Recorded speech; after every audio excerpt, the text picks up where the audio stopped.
Então, eu vou começar agradecendo a presença da Ju aqui hoje. Ela vai falar um pouquinho sobre esse tema tão importante para nós, que é técnicas de comunicação em saúde e sua aplicação dentro do SAG. A Ju é estudante de medicina, está no terceiro ano na UEL, e ela é colaboradora da frente de devolutiva e cogestora da frente de genética clínica, junto com o Júlio. É a Ju e o Júlio, a dupla sertaneja. Pode começar, Ju. Sinta-se à vontade. Oi, gente. Primeiro de tudo, muito obrigada por terem me chamado para falar aqui. Eu gosto muito desse tema, acho muito importante. Vou projetar aqui a apresentação, daí vocês me falam se está dando para ver tudo certinho.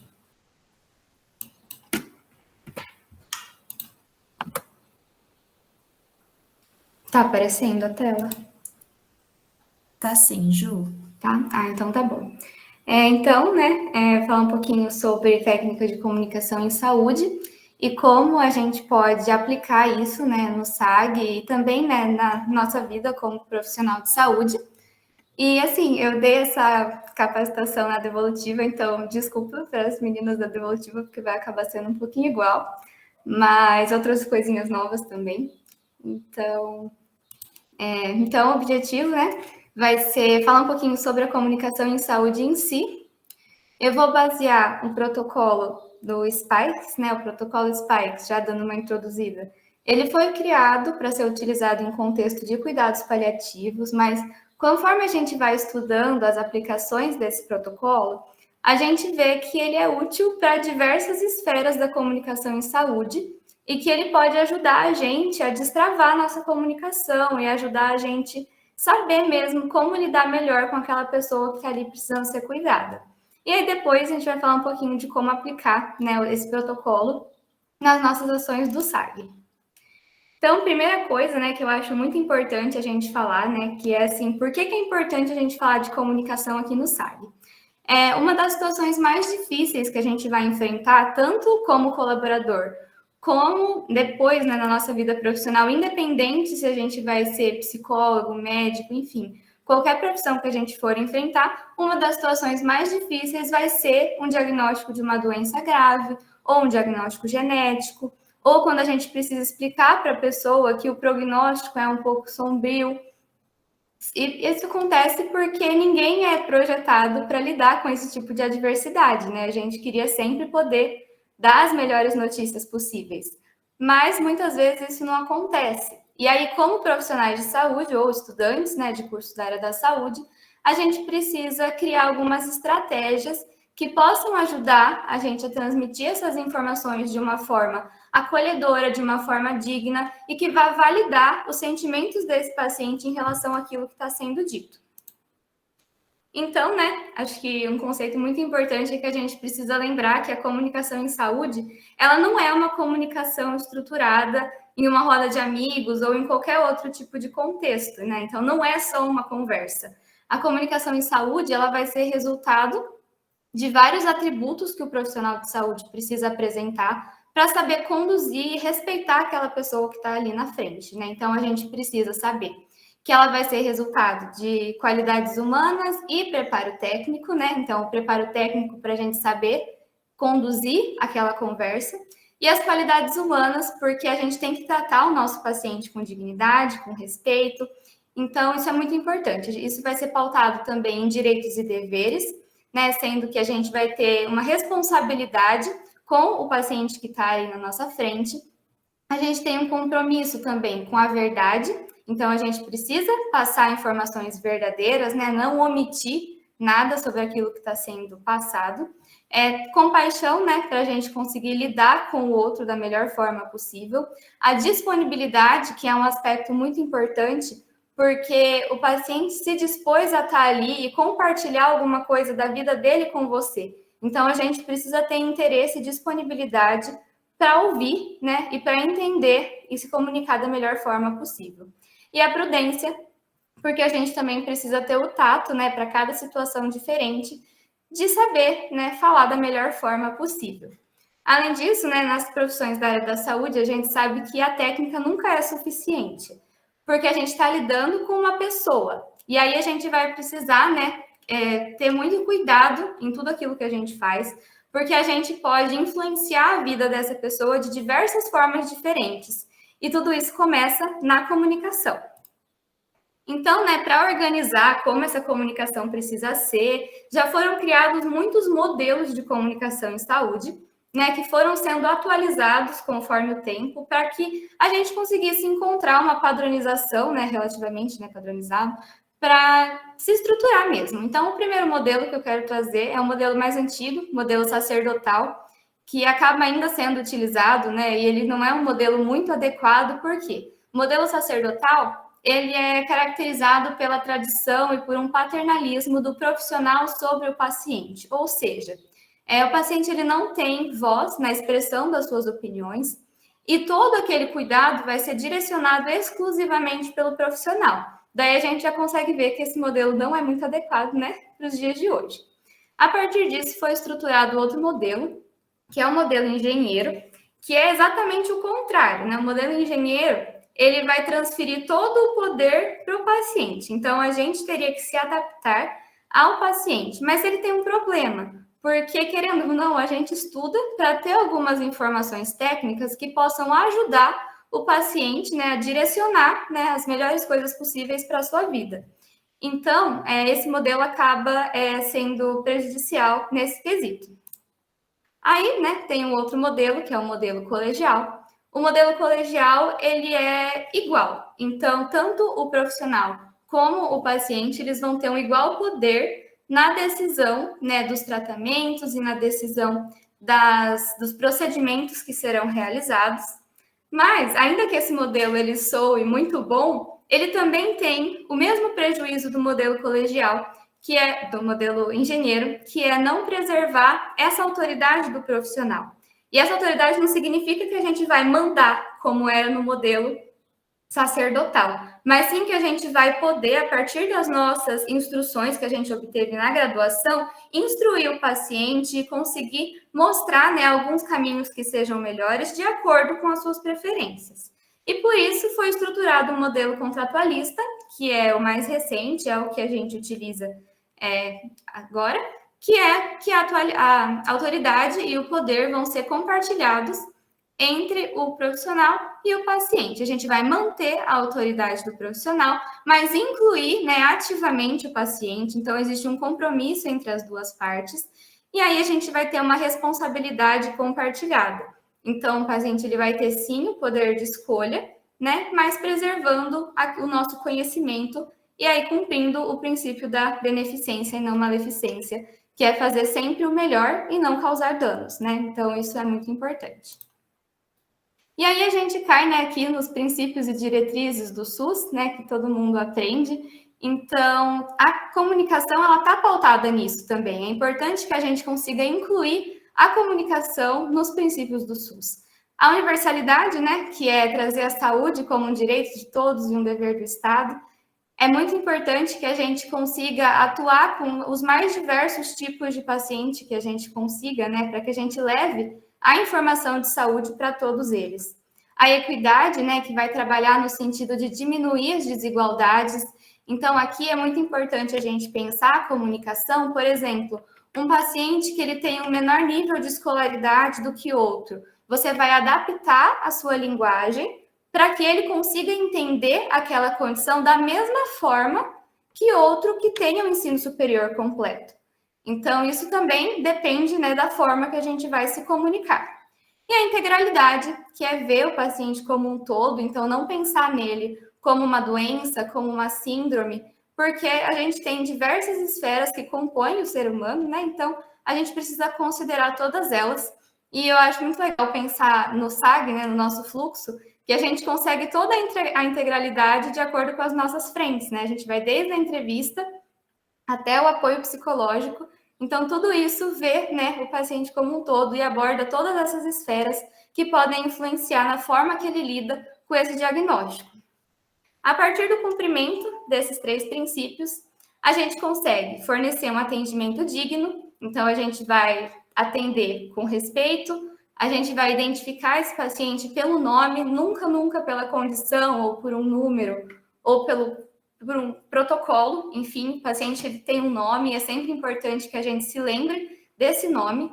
Autonomia, né? Porque a partir do momento em que a gente promove todos esses princípios, a gente permite que ele possa consentir ou recusar de forma voluntária, né? Então, nunca ser coagido a fazer alguma coisa que ele não se sente confortável. Então, a gente vai fornecer, né, a informação para que o paciente tenha essas informações claras, objetivas, e que ele consiga compreender, né, tanto os riscos como os benefícios, e aí ele consiga fornecer, né, o consentimento com autonomia. Devia até ter invertido aqui, né? Mas tudo bem. E aí, uma coisa que eu acho muito legal sobre a comunicação em saúde é que ela é construída. Então, não necessariamente você precisa entrar na faculdade sabendo se comunicar com as pessoas, de modo geral, né? Porque a comunicação em saúde, como eu falei, ela é um processo específico e que demanda construção. Então, a gente pode treinar, né, com base nesses 4 pilares aqui. A gente tem a prática, então tá tudo bem se a gente se perder no começo, se a primeira entrevista for pior do que a segunda, porque é esse o processo, a gente vai conseguindo se aperfeiçoar conforme a gente aprende a sequência daquilo que a gente precisa perguntar, conforme a gente aprende a lidar com diversos tipos de pessoa, né, que você interage com elas. A empatia, e eu gosto de lembrar que a empatia, ela é diferente da simpatia, né? A empatia é quando você centra o seu cuidado naquela pessoa que está ali. Então, você vai compreender aquilo que ela sente. Enquanto a simpatia, ela faz uma inversão. E aí você acaba se colocando no centro do cuidado. Por exemplo, quando o paciente relata uma situação X, a empatia seria, eu compreendo, né? E continuar com a situação da conversa. A simpatia já seria você trazer para si. Então, por exemplo, nossa, comigo aconteceu isso também, sabe? Então, evitar sempre a simpatia e prezar pela empatia. O respeito, né, pelos valores e as crenças do paciente, porque a gente vai lidar com pessoas de diversas crenças e diversos valores, e a gente precisa saber que nem todos vão acreditar nas mesmas coisas que nós, e isso precisa ser valorizado. E o interesse por aquilo que está sendo dito, né, porque em certa ocasião o paciente disponibilizou o tempo e a vida dele para que você compreendesse alguma questão que está causando aflição, né? Então, a gente precisa ter interesse genuíno por aquilo que está sendo dito. E aí, né, eu trouxe algumas dicas, né, para construir a comunicação em saúde. Elas vieram do livro do Porto, né, de Semiologia Médica. Eu acho que são muito importantes para a gente conseguir construir esse processo, porque às vezes a gente não sabe muito bem como estimular, né, essa conversa. Às vezes fica parada, assim. Então, a gente pode usar as afirmações de apoio, né, que são, eu entendo, eu compreendo, que vão despertar segurança no paciente. Por exemplo, quando ele parar, né, hesitar em continuar o relato, se você dizer, eu compreendo, ele pode se sentir mais confortável em continuar aquilo que ele estava contando. E essas informações são muito valiosas para a gente conseguir entender toda aquela situação. A gente tem a facilitação e a reflexão, né? São muito parecidas, por isso que coloquei aqui no mesmo tópico. A facilitação, ela consiste em usar palavras ou alguns gestos e ações que encorajem o paciente a se expressar. Então, por exemplo, acenar com a cabeça, ou dizer, e o que mais, né? Conduzir mesmo essa conversa. E a reflexão consiste na repetição de algumas palavras importantes, né? Nas últimas palavras que o paciente disse quando ele tem um momento de hesitação, porque isso pode fazer que ele pegue o fio da meada de novo e consiga continuar o raciocínio. A gente tem o esclarecimento, e esse aqui é muito importante, porque muitas vezes a gente fica com vergonha quando a gente não entende alguma coisa, de perguntar. E a gente precisa perguntar, a gente quer entender. Então, quando a gente pergunta, o paciente ele se sente também ouvido, porque a gente está demonstrando interesse naquilo que está sendo dito. Então, é muito importante a gente também buscar sempre o esclarecimento. A confrontação, que não é brigar com o paciente, a confrontação é quando você mostra alguma coisa com base naquilo que ele mesmo está expressando. Então, por exemplo, se o paciente diz, não, tá tudo bem, mas você observa que ele está olhando para o relógio e olhando para a porta e fica cruzando as pernas, você pode dizer, por exemplo, você me disse que tá tudo bem, mas eu estou observando que você está um pouco inquieto. será que você quer conversar alguma coisa sobre isso comigo? Se oferecer, né? Estar disponível para isso. A interpretação, que é uma observação daquilo que a gente vê no relato, né? Então, por exemplo, você me parece preocupado, afirmações dessa forma. E a resposta empática, que são palavras, gestos e atitudes que a gente vai ter, por exemplo, tocar na mão, né? Na mão do paciente ou no ombro. Então, isso pode demonstrar também que ele está sendo compreendido naquele momento. E aí, né, tudo isso vai entrar em dois tipos de comunicação, que são o que a gente utiliza para transmitir as notícias, que vão ser a comunicação verbal e a comunicação não verbal. A comunicação verbal, ela consiste em todas as palavras que a gente vai usar para transmitir uma informação, né? E aí ela vai servir para transmitir o fato. Então, a gente vai transmitir o que precisa ser transmitido através da linguagem verbal. Ela tem alguns atributos, né, que são especiais, então ela precisa ser nítida, a gente precisa fornecer as informações de forma clara, de forma adaptada para que o paciente consiga compreender. Então, aqui a gente precisa evitar, por exemplo, o uso de termos técnicos, evitar florear muito aquilo que está acontecendo. Ela precisa ser específica no sentido de a gente contar o necessário, né? Não omitir informações importantes, né? Nunca, mas focar, né, o que a gente está explicando para aquilo que está acontecendo naquele momento. E a linguagem também precisa ser não punitiva. E não punitiva significa livre de julgamentos, né, livre de sermões. Por exemplo, muitas vezes a gente acaba lidando com situações que vieram de fatores de risco modificáveis. Quando a gente pensa, por exemplo, em uma síndrome alcoólica fetal, né, que advém do uso de álcool durante a gestação. A gente não pode utilizar uma linguagem de julgamento com essa mãe quando ela vem pedir ajuda para a gente, porque ela é uma mãe preocupada com o próprio filho. Então, a gente precisa livrar o máximo possível a nossa comunicação desses julgamentos. E aí, a linguagem não verbal, né, que vai ser a maior parte, na verdade, da comunicação, e que vai guiar o tom dela, vai ser as expressões faciais, né, os gestos, a postura corporal, a tonalidade que a gente vai usar para conversar, a maneira de tocar ou ser tocado, né, a gente sabe que é muito mais bem aceito um toque na mão do que na perna, por exemplo. Então, a gente precisa considerar isso também na hora que a gente está se comunicando com o paciente.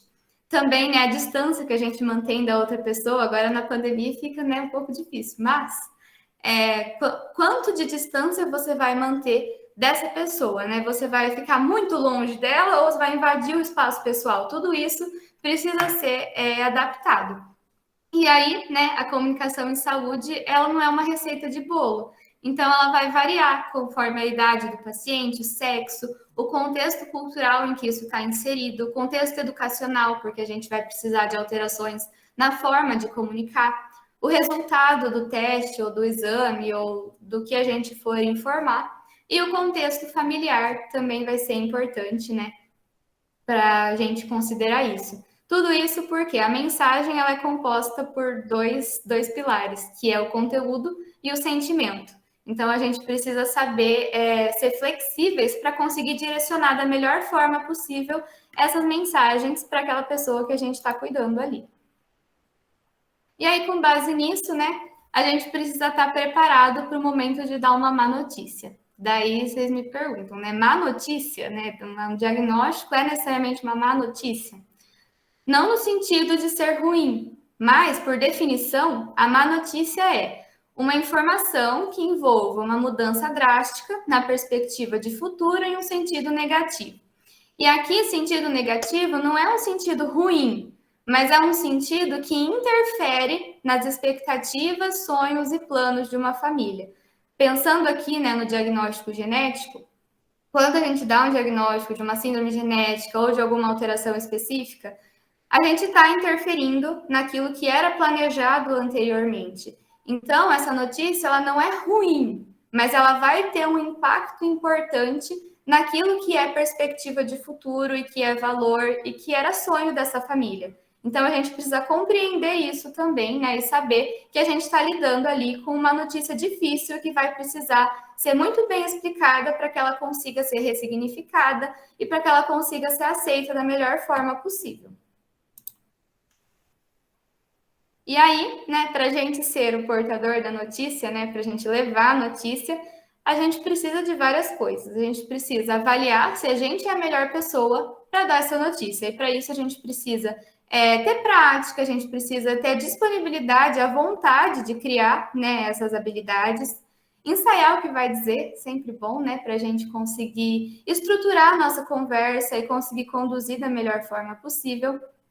Criar uma relação de vínculo com o paciente, né? Por exemplo, a gente pode lembrar de coisas que ele disse lá no primeiro encontro, ou a gente pode ler alguma coisa, né, no relato da entrevista, ou até no relato da genética, que seja interessante, né, que faça ele se sentir acolhido, e a gente pode usar isso para que ele crie um vínculo e crie confiança na gente, porque essa confiança vai ser importante para que ele consiga aceitar melhor e compreender aquela notícia que está sendo transmitida. Encontrar um momento adequado, então, às vezes, o paciente pode chegar muito inquieto e com medo, a gente pode esperar um pouco, né? Esperar ele se acalmar, conversar sobre isso, antes de transmitir a notícia em si. Usar uma linguagem clara e sem inferência de culpa, né? Como eu já comentei, ficar livre de julgamentos. E sempre ter um plano. Então, nunca só dar o diagnóstico, mas sempre ter um plano daquilo que pode ser feito, seja esse plano curativo ou não. E aí, para nos auxiliar, né, com a construção dessa transmissão da notícia, eu trouxe o protocolo Spikes, né, que, como eu comentei, ele foi criado para outro contexto, mas quando a gente analisa os passos, ele é muito utilizável para diversos contextos da comunicação em saúde. Então, né, chegou a hora de comunicar, como é que eu vou fazer? A gente pode se basear nesse mnemônico, né, de 6 passos, que servem para proporcionar segurança para o profissional de saúde, e ele tem 4 objetivos principais, né? Então, saber o que aquela família está entendendo daquela situação até o momento, né? Isso vai ajudar a gente a entender por onde começar aquela conversa. Fornecer as informações de acordo com o que o paciente e a família suportam ouvir, e aqui suportam não no sentido de não aguentar ouvir, mas no sentido de entender. Então, a gente vai dar essas informações de acordo com o que o paciente e sua família conseguem entender. A gente vai acolher as reações que podem vir a acontecer, né? O paciente ele pode manifestar tristeza, ele pode manifestar raiva, então a gente precisa acolher essas reações e, de novo, ter um plano, que é sempre importante para que o paciente não se sinta abandonado. E aqui, né, vamos falar um pouquinho de cada letrinha, cada passo do Spikes. Então, esse setting up, então a gente vai se preparar para esse encontro. Para isso, a gente pode treinar antes, e aí, depois que a gente treinou, a gente vai chegar lá no momento, e a gente vai procurar um lugar calmo, em que a gente possa manter um acompanhante, caso seja da vontade daquele paciente. A gente pode também fornecer privacidade, né, condições de privacidade para que aquela notícia seja transmitida e para que ele se sinta mais confortável também em ter a conversa. Escutar atentamente aquilo que o paciente diz e sempre demonstrar atenção. Para isso, antes de tudo, a gente vai rever os dados que vão fundamentar essa notícia. Então, a gente vai analisar tudo que a gente tem em relação, né, àquela pessoa que a gente vai se comunicar. A gente vai avaliar os nossos próprios sentimentos acerca dessa notícia, porque a gente também sente, né, e a gente também sente dificuldade de passar uma notícia difícil. Então, a gente precisa avaliar os nossos sentimentos para conseguir transmitir segurança para aquela pessoa que está ali na nossa frente. Buscar um ambiente agradável, envolver o acompanhante e sempre se colocar disponível caso ele precise de mais informações, caso ele queira conversar depois, sempre se colocar disponível.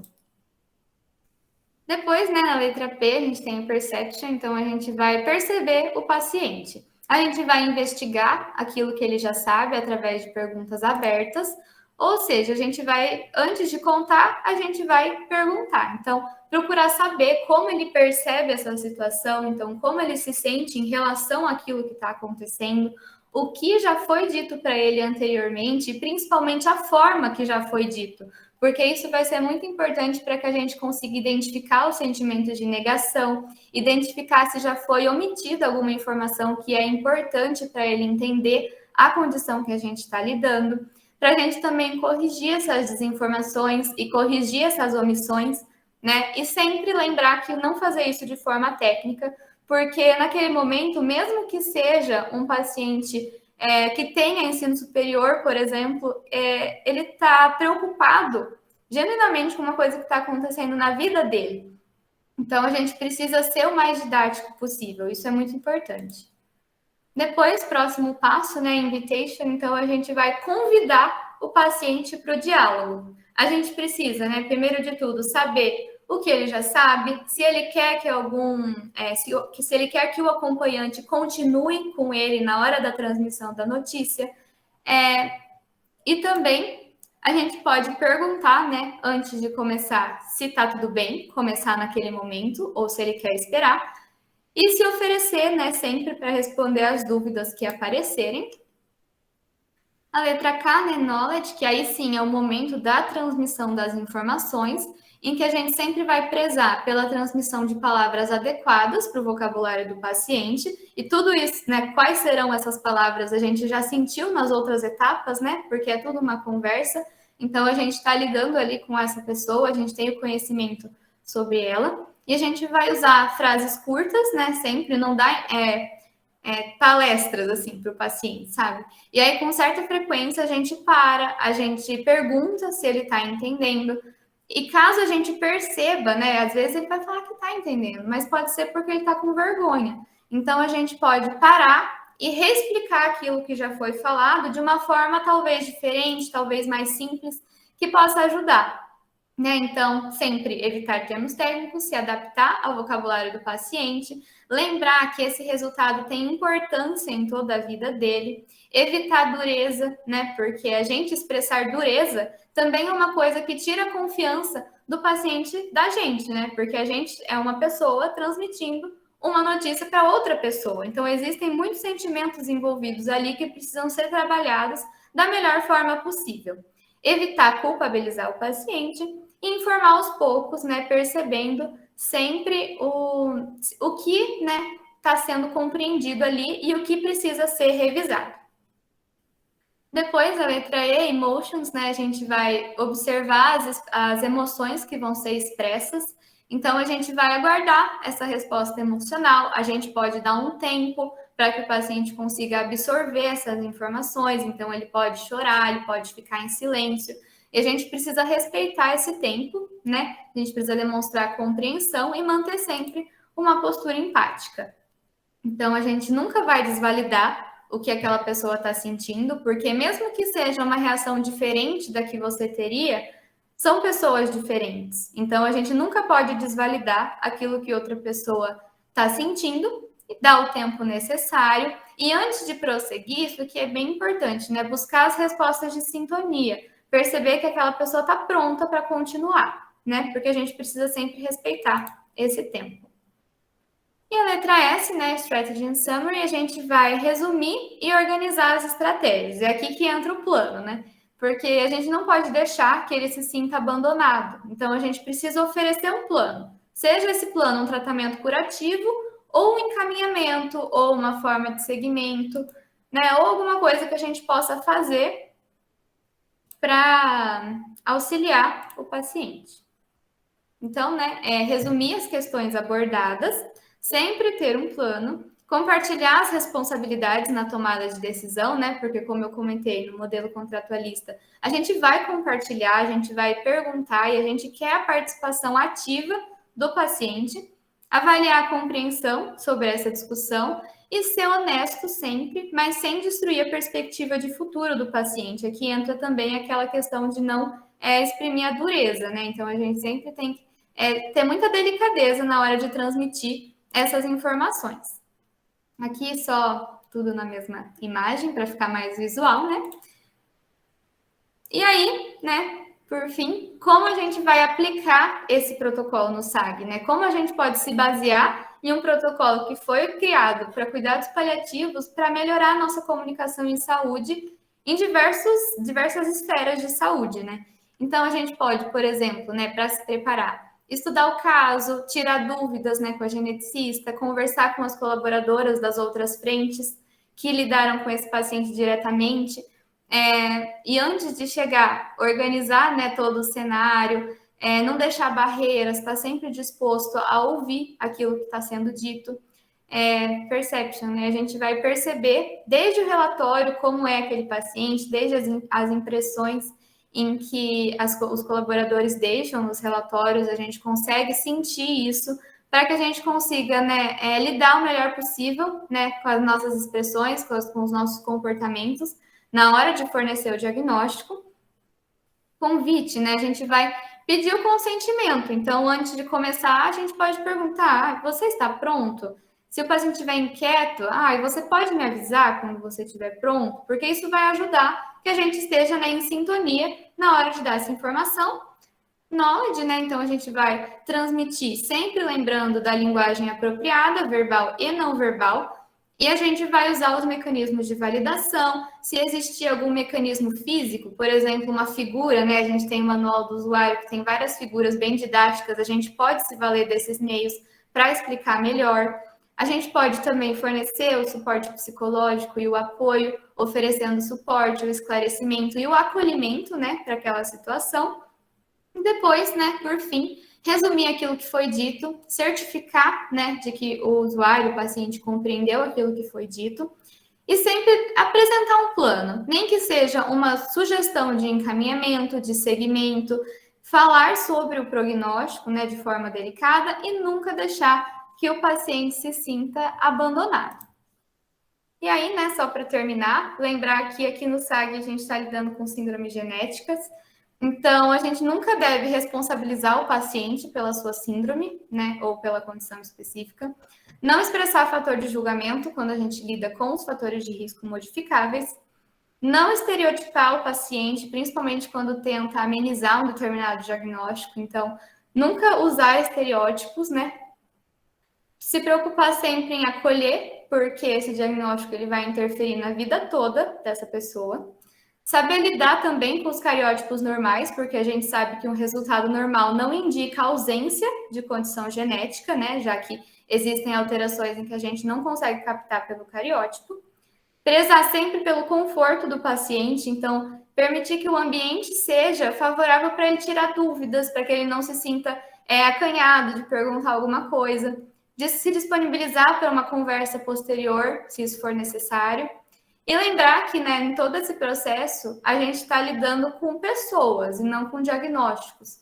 Então, a gente tem sim que se preocupar muito sobre o conteúdo da nossa comunicação, porque a gente não está lidando com uma doença, a gente está lidando com uma pessoa. Então, é muito importante a gente sempre lembrar, né, dessas questões de comunicação por conta disso. Aqui são as referências, né, que eu usei. E era isso. Obrigada, gente. Se tiver alguma pergunta, pode fazer. Ai, muito obrigada, Ju. Foi muito legal. Eu tenho certeza que o pessoal gostou. Alguém tem alguma dúvida para perguntar para a Ju? Posso perguntar? Antes de mais nada, parabéns, eu adorei, nossa, incrível. Eu sou da frente de entrevista e eu ouvi muito assim, tem que prestar atenção, tudo isso é importante. A minha dúvida era que, recentemente eu estava pesquisando sobre artigos que falavam de humanização no serviço de aconselhamento genético.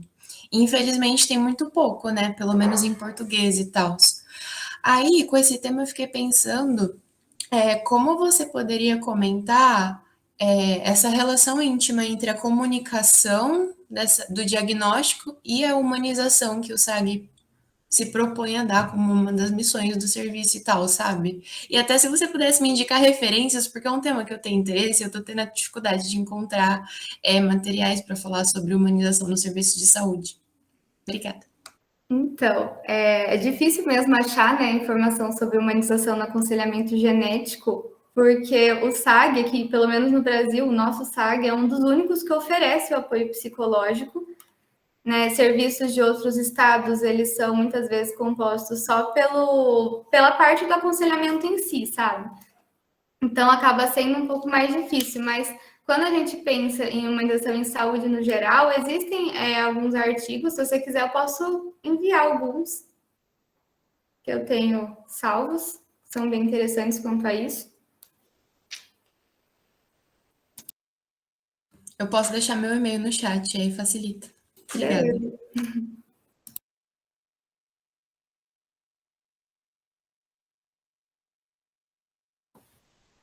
Alguém tem mais alguma dúvida?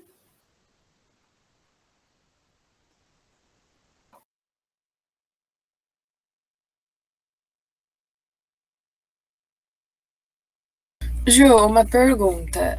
Quando você faz essa devolutiva, toda essa comunicação, você sente que quando usa esse método tem uma diferença com relação ao paciente estar recebendo, para ele estar mais aberto contigo? Ou você acha que, mesmo com essa técnica, dependendo da pessoa, da resistência, tem essa dificuldade ainda? Eu acho que assim, dependendo da pessoa, a gente sempre pode ter, né, uma resistência, mas eu acho que quando a gente se baseia, não necessariamente, né, nesses passos em específico, mas quando a gente se prepara para ter todos esses passos na nossa comunicação, a pessoa acaba se tornando mais aberta. Eu acho que uma das coisas que mais ajuda é que ela vai se sentir acolhida, sabe? Ela vai conseguir perceber que você está se preocupando com vários aspectos, até o fato de não deixar uma mesa entre você e a pessoa com quem você está conversando pode fazer com que ela se sinta mais acolhida. Então é bem interessante. Eu nunca fiz, né, devolutiva. Eu faço parte da frente, mas nunca fiz na prática uma devolutiva.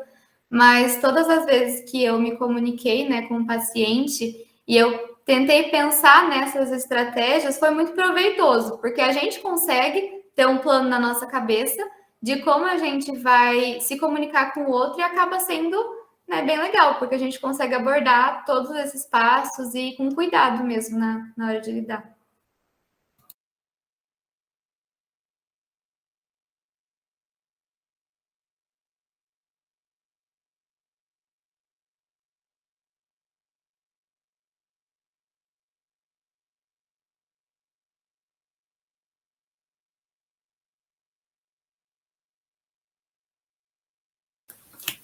Juliana,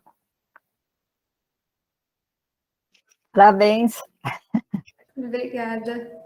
Gostei muito da sua apresentação, foi bem clara, né? E eu queria, na realidade, ver com você qual a ideia que você tem de devolutiva. São duas questões, né? Primeiro, a ideia que você tem de devolutiva pela internet, né? Então, como é que a gente usa esses conceitos do Spike para esse mundo virtual, né? A gente fez algumas devolutivas e eu acho bastante, foi bem tranquila, parece que a gente tinha uma proximidade com a pessoa estava à vontade. Mas a gente não pegou nenhum caso de pessoa que tivesse ficado resistente. Então, eu queria ver com você, já existem técnicas para o ambiente virtual, né, que sejam paralelas ao que você está falando, porque você não tem a linguagem verbal, ou linguagem corporal, você só tem a linguagem verbal. E uma parte, e a visual, né, só uma parte do corpo, o corpo inteiro diz muita coisa, né? Então, se houver já algum estudo, se você tiver ideia, eu estou interessada em que a gente também tenha algum modus operandi ou algum paralelo para o mundo virtual, tá? Primeira coisa, acho que a gente não vai ficar eternamente em esse trabalho remoto, mas o que eu percebi é que a coisa da acessibilidade ele é muito interessante. O pai e a mãe não precisam sair de casa, pegar um ônibus vir de outra cidade para fazer a devolutiva. Está ali tranquilo. Às vezes está com a criança, e é muito interessante, porque você já vê a criança interagindo com o pai, com a mãe, com a família, às vezes está todo mundo da família. Então, Júlia, primeiro eu queria que você talvez fizesse uma análise sobre essas duas perspectivas. Eu sei que essa que você mostra foi feita para cuidados paliativos ou para más notícias, né, de vários tipos, terminais, né, porque aí leva a cuidados, possivelmente a cuidados paliativos, né, isso é uma das coisas. E quando a gente, para essa estrutura geral, né, do aconselhamento genético, a comunicação, ela está ali pelo meio do caminho, né, você faz o diagnóstico, o cálculo de possibilidades, você comunica, tem a decisão da família e depois o segmento, tá? Depois eu te passo, tem um artigo específico sobre o maior especialista, foi orientador do Wagner, o professor Pina, ele é da USP de Ribeirão Preto, né? Ele tem um artigo bem palatável, né, em relação a isso. Então, eu queria entender um pouquinho, porque para mim deu a impressão de que no momento da devolutiva haveria possibilidade de decisão, só para isso, tá? Porque para a gente ter uma ideia global dessa questão, tá bom? Professora, olha, vou ser sincera, especificamente sobre o meio virtual, eu não li nada sobre, mas analisando, né, as nossas oportunidades no virtual, eu acredito que a gente consiga usar mesmo como uma inspiração, assim, o Spikes, porque a gente não tem o corpo todo, mas a gente tem uma parte dele, então eu acho que a questão da gente, sei lá, se arrumar um pouquinho, sabe? Não precisa estar maravilhoso indo para uma festa, mas pentear o cabelo, se arrumar, sentar em um lugar assim, sabe? Já passa que você está comprometido com aquele processo. Você está disponível, porque a pessoa não tem que sair de casa, mas ela está utilizando o tempo da vida dela para falar com você. Então, eu acho que só isso já vale toda a nossa comunicação, né? Porque a gente tem que valorizar muito o tempo, principalmente quando está com a criança, né? Porque a gente sabe que muitas vezes não é fácil. Então, a gente precisa valorizar demais isso, mesmo no online, né? Principalmente, eu acho que no online, porque mesmo que a pessoa não tenha que sair de casa e pegar ônibus, ela está disponibilizando o tempo dela e a gente precisa valorizar demais esse tempo, né? Porque é muito importante para a vida dela e é muito importante que a gente consiga transmitir as informações de uma forma acessível, né? Então, eu acho que mesmo que a gente não tenha a mesa para colocar entre, tirar e ficar cruzando as pernas, olhando para o relógio, isso tudo é suprimido no online. Mas a gente ainda tem o sorriso, a gente ainda tem como chegar mais perto da câmera quando o paciente está contando alguma coisa. A gente ainda tem como falar, se você precisar, eu estou aqui, me manda uma mensagem, você não está sozinho. Então, eu acho que tudo isso... Ai, um cachorro latindo aqui. Eu acho que tudo isso pode ser adaptável, sabe, para o online. Especificamente, eu não li nenhum estudo, mas pensando, assim, nas nossas alternativas, eu acho que seria viável. Mais alguma pergunta, pessoal? A Bruna enviou no chat um formulário que a gente sempre envia nos finais das capacitações para a gente ter um feedback de vocês e também para passar um feedback para a Júlia, que foi a palestrante. E também aceitamos sugestões de temas nesse formulário, então é bem legal vocês responderem. E se ninguém tiver mais nenhuma pergunta, acho que a gente pode finalizar. Queria agradecer a Ju mais uma vez, que se dispôs a vir hoje, falar dessa ferramenta muito importante. Acredito que a Ju, ela faz medicina.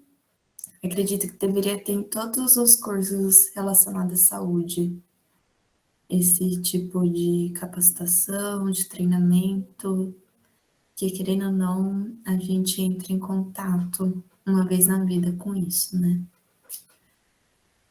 Ainda mais aqui no sangue. E acho que é isso, pessoal.